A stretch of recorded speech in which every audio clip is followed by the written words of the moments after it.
Read Smart, the Baillie Gifford Prize for Non-Fiction podcast. This podcast is generously supported by the Blavatnik Family Foundation.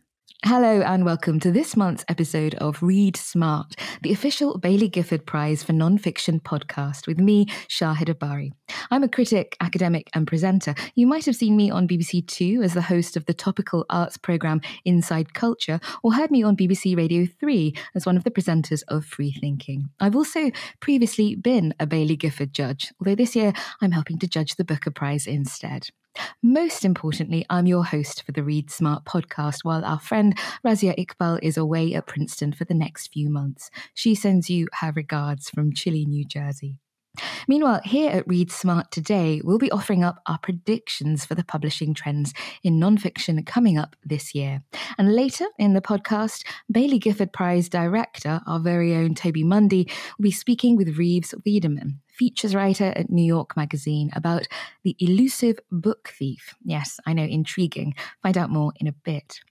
Just in case you're new to the podcast, let me remind you that the Baillie Gifford Prize has been recognising the very best of non-fiction writing for 24 years now, celebrating books that span across the arts, history, current affairs, politics, science, sport, travel, biography and autobiography.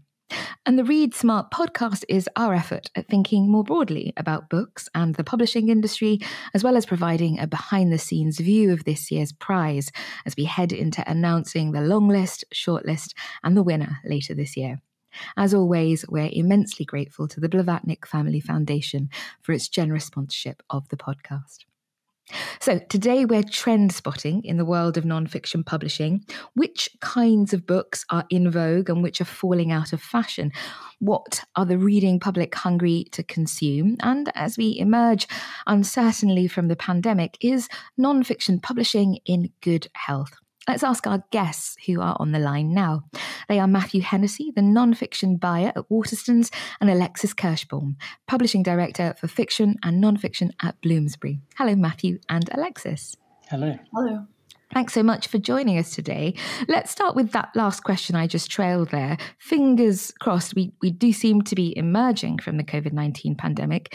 It's been the weirdest 2 years ever, but can we take stock at the start of 2022? Can we take stock? Is it possible to say whether non-fiction publishing is in a healthy state right now? Matthew, what's your view from the bookshop floor?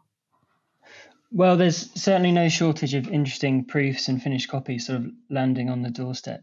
I think there was perhaps a slight logjam caused by the pandemic and a number of pub dates being pushed back, the uncertainty around whether or not bookshops would be open. And I think inevitably a few books which ordinarily would have had a chance to really shine perhaps got slightly lost in the crush. But broadly, I would say that's settled down now, and we've got what looks like a slightly more balanced publishing schedule in nonfiction. Within that, I think there are always sort of subgenres that are in the ascendancy in other areas which seem to perhaps be not quite so robust as previously. But taking nonfiction and indeed sort of publishing as a whole, I would say that there's, as I say, no shortage of interesting books sort of popping up across all sorts of genres. And one of the sort of thrills when you first kind of see the publisher's catalogue for the coming year or start to talk about what's coming out in the next 2 to 3 months is those books which you had no idea you were interested in and on subjects that were never even on your radar. And already there are sort of 3 or 4 of those, I would say, that have kind of piqued my interest. Great. Does it sound like it's going to be quite a crowded bookshelf? Are we going to be elbowing for room books at the moment? There's never any shortage of publishing. And I think one of the challenges we always have is trying to do justice to as many of the books as possible without sort of overcrowding the shelves. A lot of our shops are relatively small, certainly compared to obviously the infinite space of the internet, where that's not really a concern. So that we never struggle to fill the shelves. It's just trying to make sure that we put the right ones front and centre. Yeah. Alexis, let me ask you, what's the view from the publishing house? Is non-fiction publishing in a healthy state? Yes, absolutely. It's very healthy, and I think there are certain reasons for that. From my point of view, I think a lot of what's happened over the past 2 years is people have obviously been sort of much more on their own and looking at social media and not trusting social media necessarily. And two things have happened as a consequence of that, I think, which is that because of the misinformation out there, people want expertise from books, I think. And then, of course, after sort of the Harvey Weinstein scandal and Black Lives Matter, all of which happened in the last couple of years, 5 years, I think a lot of people thought we might move on and forget, but I think gender and race are sort of mainstream subjects now, and you can see it across fiction and nonfiction. And I think it's because it's sort of our new reality, and sometimes it's debatable and heated territory, but the debate itself around these questions, I think, is here to stay. Plus, the world debate is shifting quite radically and quickly. So I think you need to know where you stand on various issues as well. So issues that were important before the pandemic and not about the pandemic are continuing to be important. I do wonder if either of you have been surprised by any of the publishing trends and phenomena that have come about in this pandemic. Obviously, I'm particularly interested in nonfiction. Has anything surprised you, Alexis? Surprised me. That's such a good question. I mean, every publisher always has surprises. We've seen, I know you're asking about nonfiction, but we've seen a huge surprises because of TikTok. It's actually ridiculous. And it's, and that is across actually fiction and nonfiction. I think Julie Smith, who's #1 this week, is a huge TikTok person. And that platform is really, really connected to books. Our own Why I'm No Longer Talking to White People About Race was a huge, huge bestseller during Black Lives Matter, but we didn't know that would happen. So there are a lot of happy trends as well, I think. Yeah, Julie Smith, we should say, the psychologist who's been writing about psychology and mindfulness, I think. Is that right? That's right. Yeah. And she makes it look really normal and sort of fun. And, I think that there's not that sense anymore that self-help is tacky. And I think that's partly because self-help has become so much better, partly because certain celebrities who aren't tacky do it, and partly because it's just what people want to read right now. So publishers who might have thought it was tacky a few years ago really can't afford to think that way anymore. Yeah. You have really, sort of top-notch literary imprints like Alan Lane publishing Why We Sleep, and, they're doing really well with that. And I would definitely call that self-help adjacent, not to mention Jordan Peterson, who's their biggest seller ever. Even on my own list, I actually just learned that I've got 2 books on the Sunday Times bestseller list this week with Wendy Mitchell, who sort of wrote a self-help book for people with dementia, and Stolen Focus, which is about, amongst other things, how technology has made it more difficult for us to focus these days. I wanted to talk a little bit more about the self-help genre in a moment, but let me ask you, Matthew, if you've been surprised by what's done well or the particular phenomena of the pandemic from that Waterstones bookshop floor. Well, in a sense, at the very beginning of the pandemic, everything that happened was a surprise. We were in completely uncharted territory, and almost day by day, things would alter quite radically in terms of what we were selling and what we were able to sell. Obviously, once we were shut, it kind of limited the overall range we were able to supply to customers online, at least initially. And I suppose once it settled down, you had a lot of things that in retrospect seemed quite unsurprising in terms of people wanting to pick up a new hobby, learn a new skill. So the very basic reference books across cookery, what you would broadly call self-help as well, I suppose, did see a huge spike in sales.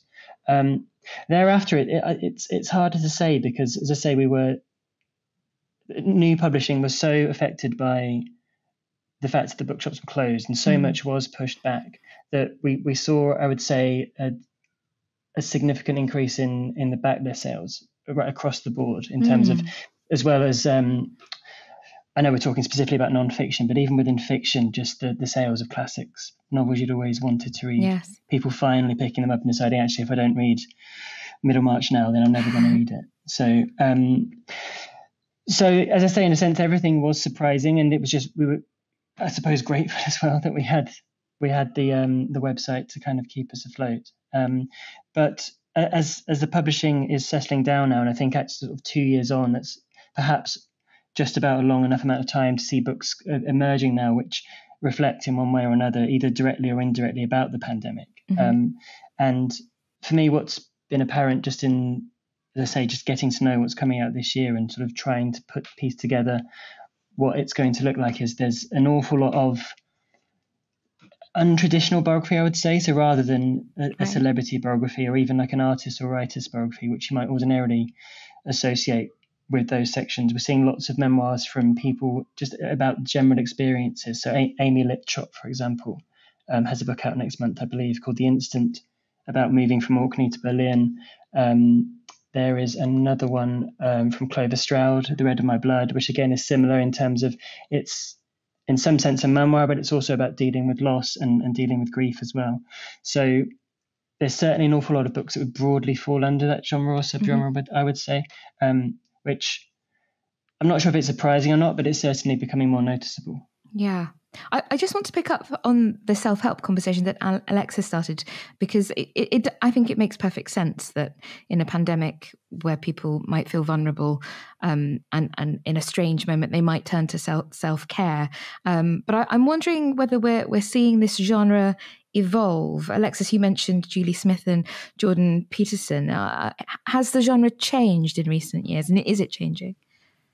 I think it is, because partly what happens is once a genre becomes successful, it attracts sort of bigger people to it, if that makes any sense. So you are getting sort of famous people like Fern Cotton doing self-help, and that makes it that reaches a very big, very broad market, and then Philippa Perry's book last year was such a massive success, and she was and is obviously an expert, but she's writing about something that everyone understands, which is, what it's like to be a parent and what it's like to be parented, and what you would have wished for your own parents to be like as a parent to you, and how that might influence the way you parent. And it was just I thought it was such an exquisite publication,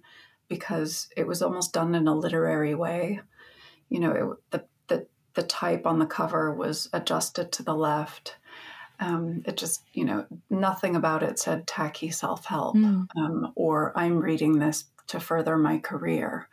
It's sort of, I'm reading this to be a better person. And I think that shift is so much more palatable and attractive. Yeah. And I would say there's been a kind of shift to the intellectual in self-care as well. I mean, we could talk about brain care as well as self-care, the so-called smart book genre, exemplified by writers like Malcolm Gladwell and Noah Yuval Harari. What accounts for the rise of those clever books, Matthew? What do you think? It's difficult to say.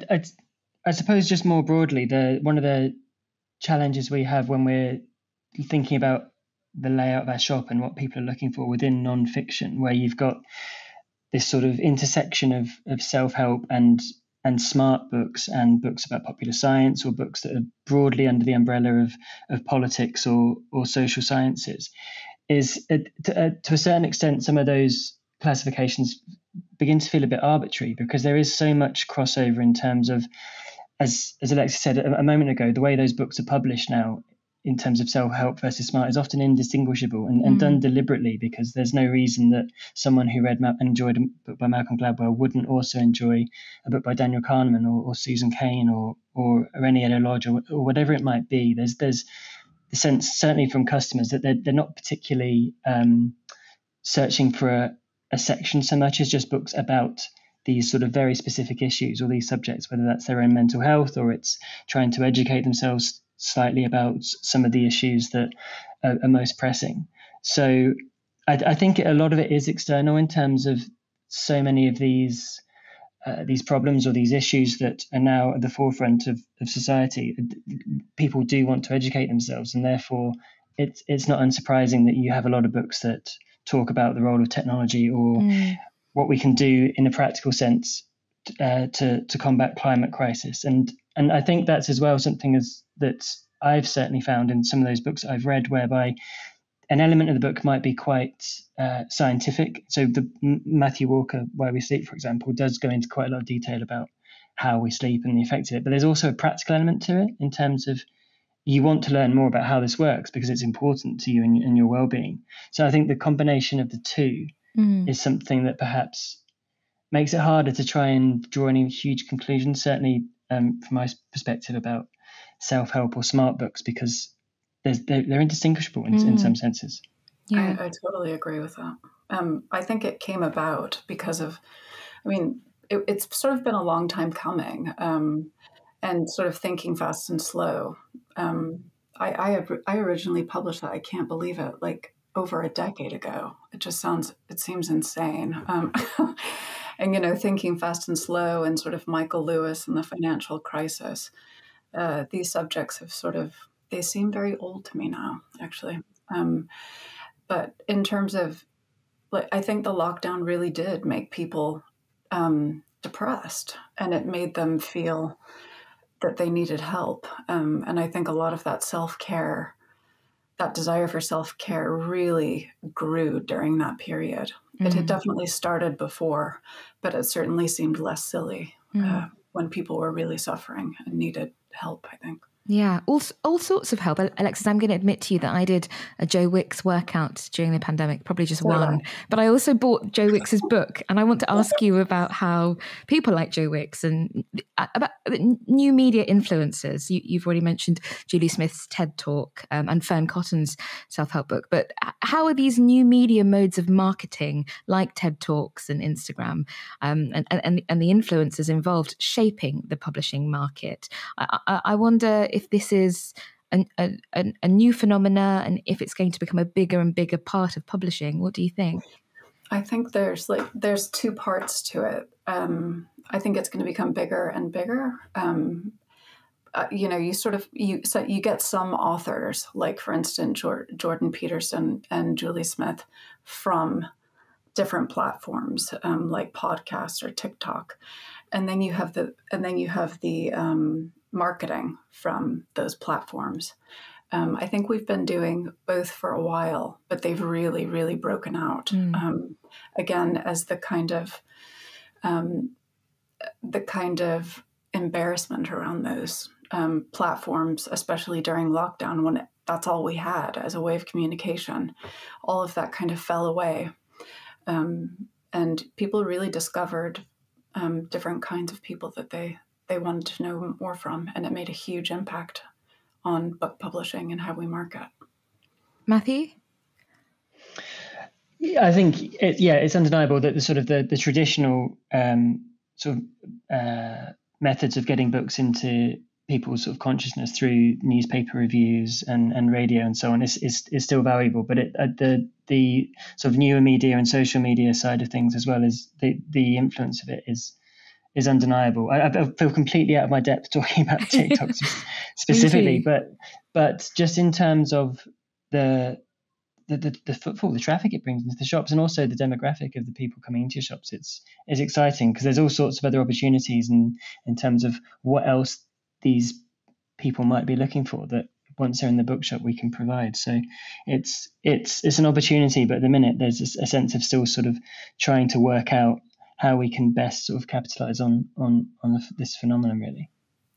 I certainly felt as a publisher, everyone across publishing realized when Waterstones was closed how much we rely on them. I think that was an important moment for a lot of publishers. And I just think Waterstones just gets better and better. So you might like to know that, Matthew. Yeah, please continue. Please continue. Do you have a TikTok account? I'm assuming you don't run it, Matthew.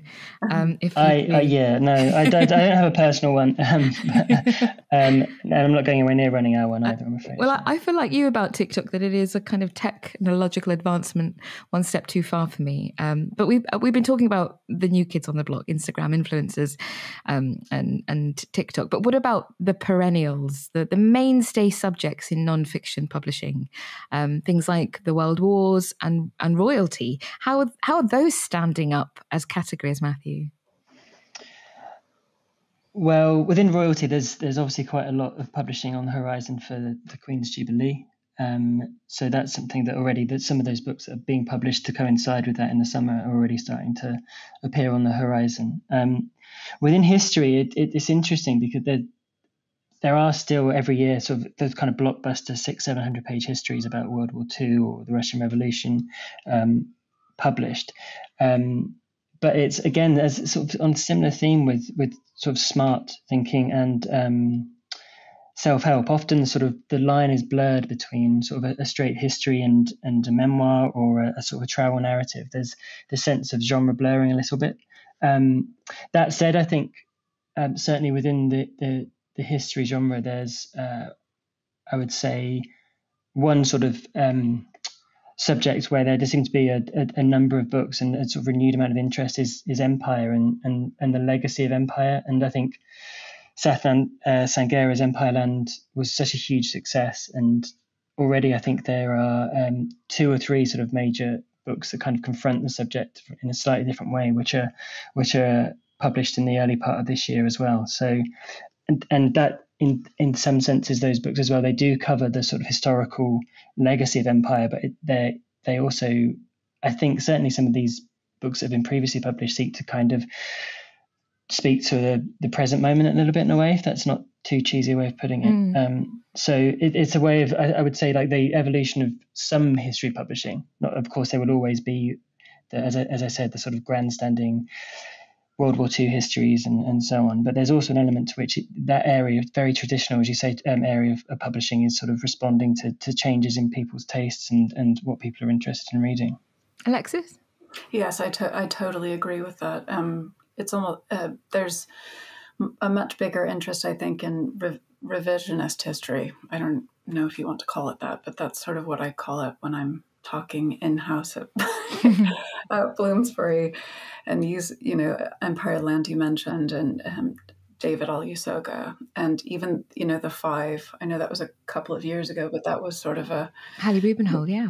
Exactly. And that was a retelling history from overlooked perspectives. And I think that will definitely continue to be a trend.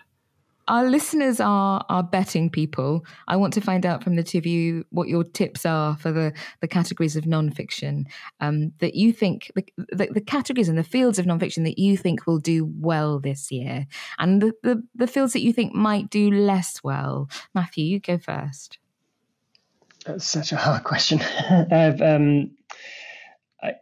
It's hard to say, really. I'm going to kind of like dodge the question ever so slightly, just because I do feel that certainly when you're within the sort of day-to-day of trying to work out what customers are interested in, you're not necessarily looking at genres sort of individually, if that makes sense. You're just interested in whether or not this book looks good. This looks like something I want to read, and this is something we want to put in front of our customers. So it's completely dodging the question, but very skillfully. Other than, I suppose, just the some of the topics we've already kind of discussed in the conversation, I think there will still continue to be an awful lot of interest in politics and political issues. There still will be a lot of books about self-care and wellness that are published. How well they do, it's difficult to second guess what's going to happen even in the medium term, what people are going to continue to be interested in, particularly if the pandemic does start to sort of abate and people's lives go back to some version of normality. And Alexis? I agree. It's really difficult. I always say it's so difficult I mean, it's sort of a fool's errand to come up with trends, even though I do it the whole time. Because, it's sort of my job to think of them, but it's also my job to ignore them and to just buy books that are really good, no matter what's happening in the world. But I do think this thing that Matthew was talking about kind of memoir, but about something else, will continue to do really well, just because it's a very interesting way of learning about things, and it's often very honest, and someone learns something and becomes better at living life. I mean, what's not to like? And then, I think that will continue, as well as I do think the self-help trend will also continue. Well, let's have you back next year to see how your predictions have played out. Thank you both, Alexis Kirschbaum and Matthew Hennessey. Now, Toby Mundy, our blessed director of the Baillie Gifford Prize, interrogating Reeves Wiedeman, author and features writer at New York Magazine, about the recent and strange case of the book thief. Let's find out more. Book publishing, of course, is a world in which writers on the page pretend to be other people. But when impersonating other people takes place in the real world, rather than between the covers of book, there's a good chance that laws are being broken. In 2020, the Baillie Gifford Prize had a brush with an online fraudster pretending to be our winner, Craig Brown, and trying to get us to send them £50,000 of Craig's prize money. Something we were actually able to avoid, but other prizes did not.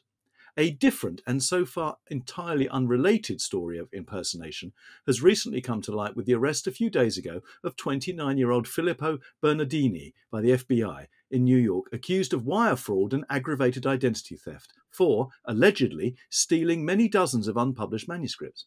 I'm delighted to welcome Reeves Wiedeman, a features writer at New York Magazine and author of the acclaimed book $1 Billion Loser, who has for some months has been tracking the book thief and who recently wrote an excellent piece about this whole strange episode for vulture.com, which I highly recommend. Reeves, thanks so much for making the time to join us. Thanks for having me, Toby. For people who aren't aware of this episode, which has, I should say, gripped the publishing industry, can you talk us through the story itself and what led to Filippo Bernardini's arrest?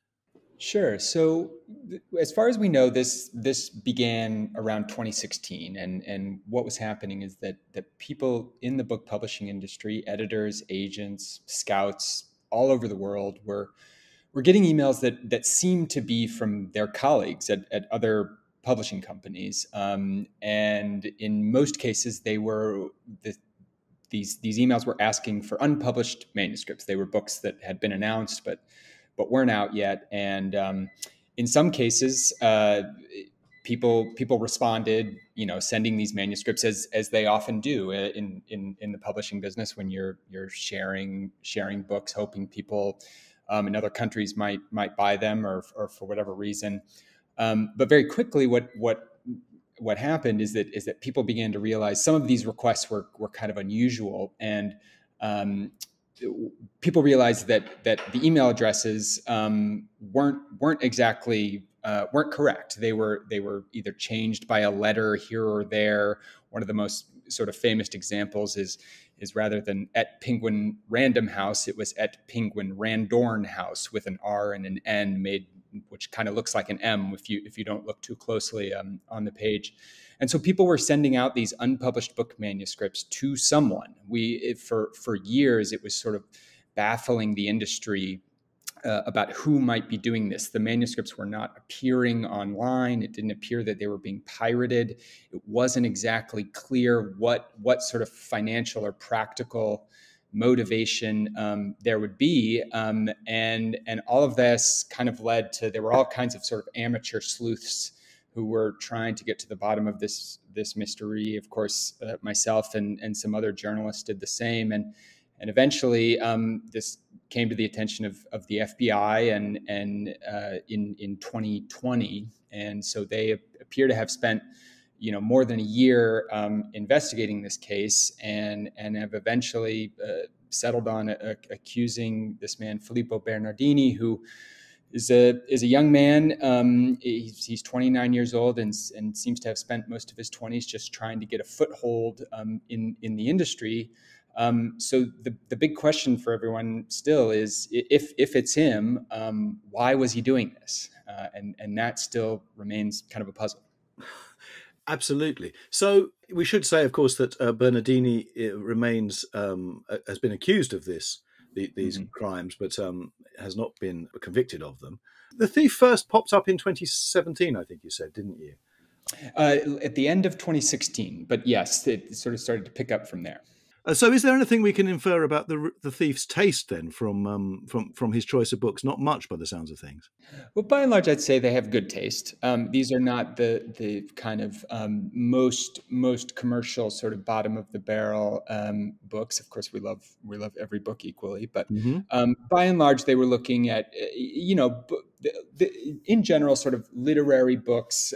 These were not the kind of James Patterson, John Grisham, Stephen King's, the people who are writing books every year. These were more kind of in the literary world, oftentimes books that, would be published in many countries in many different languages. But yeah, sometimes bestsellers, sometimes very much not.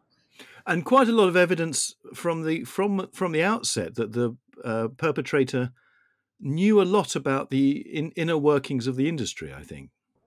Yeah, when you look at the scheme, it's not, it sort of gets put in the bucket of hacking, but it's not so technologically sophisticated. You or I could sit down and kind of figure out how to register a domain name and do it relatively anonymously. And so the technological part of this wasn't so sophisticated, but very early on, this person, it just in the way that they communicated, in the way they picked their targets and kind of knew, to get a particular book, I need to go to this particular person at this particular publishing company, seemed to suggest someone who had deep knowledge of the industry, knowledge that you'd have no other reason to have. And in particular, especially early on, it seemed to be someone who worked in the business of foreign rights, in selling books to different countries. And again, Mr. Bernardini is innocent until proven guilty, but in his biography, that is largely where he has worked throughout his career. And it must have been how many? Is there any sense of how many manuscripts and he procured through this deception? It's impossible to say. I mean, I can say with full confidence dozens, and I would suspect that the number is in the hundreds. I mean, I have sort of a database as I became kind of obsessed with this of all the emails this person had sent and the books they had gone after, and it's hundreds of emails, and that's a fraction of the I'm sure the full output. What is interesting is more often than not, they were unsuccessful.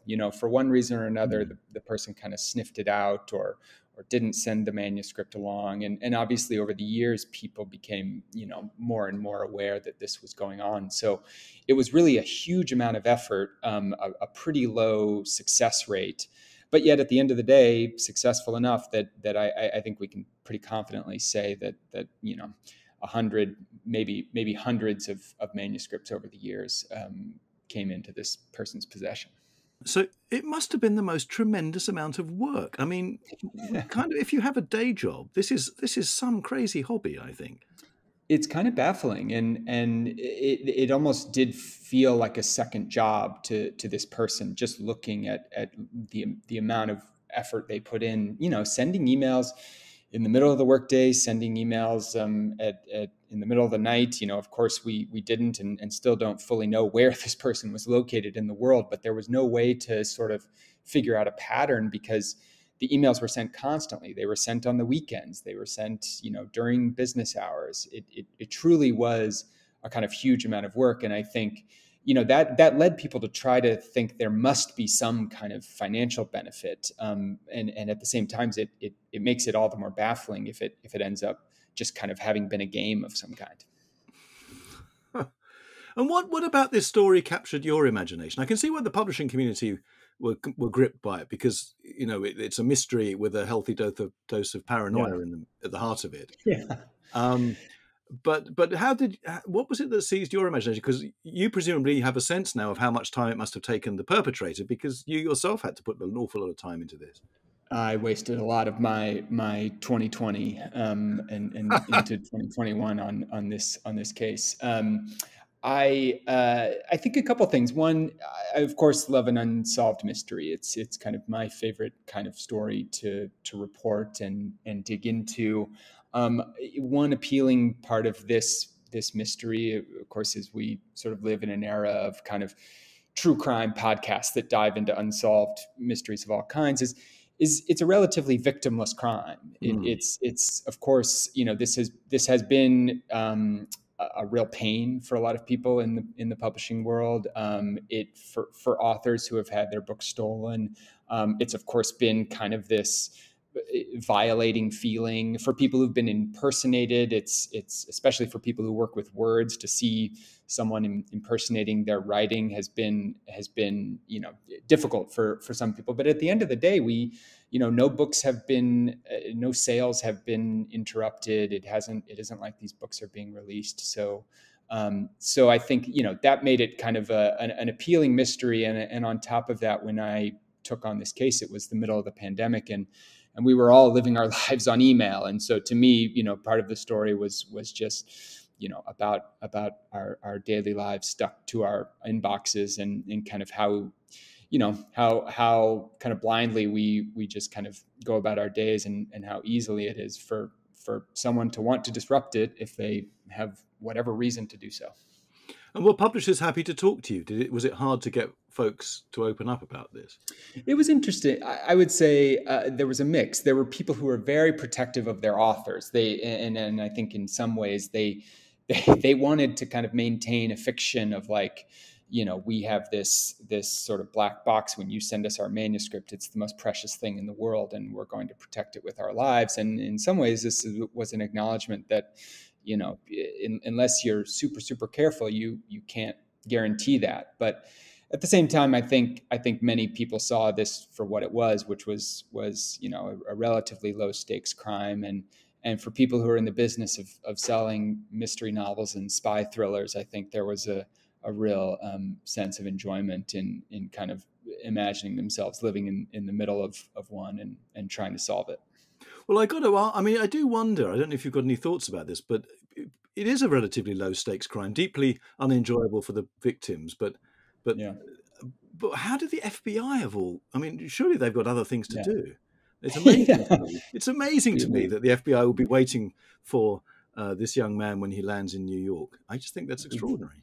We've been dealing with insurrections and many other things in the United States, and so you would think so. I mean, this came to the FBI's attention because it was brought to its attention by people in the publishing industry in the United States, beginning in 2020. It is a crime, and the FBI especially is trying to take more and more seriously, online crimes, which are of course a growing industry, unfortunately. So. I think it was always hard for people in publishing, and we wondered a lot, how seriously is the FBI really taking this case? And I think, at the end of the day, clearly it was very serious. I don't think this was at the top of the list of priorities, but it's clearly we do know that they knew all the way back in July of last year that they had already identified him, and so. At that point, it was kind of a waiting game, presumably for him to arrive in the United States. And so, clearly they took it seriously enough. And now we'll have to see. We'll see what happens from here. And I suppose my last question, which is the one that is both impossible to answer and the most fascinating, is what were the motivations of the thief? Yeah.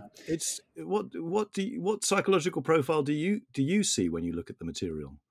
Yeah, this has always been the most baffling part of it. And I think, unfortunately, it still remains the biggest question. People had proposed a variety of theories. There was a suggestion that perhaps this person was a literary scout. A scout's work in this kind of corner of the industry where having early access to manuscripts is useful. Some people have suggested that Hollywood was involved, obviously with the sort of race to snap up IP, as Hollywood refers to books. and in the pursuit of making films and TV shows was one possible motive. But in both of those cases, again, it just felt like a lot of work for not that much gain.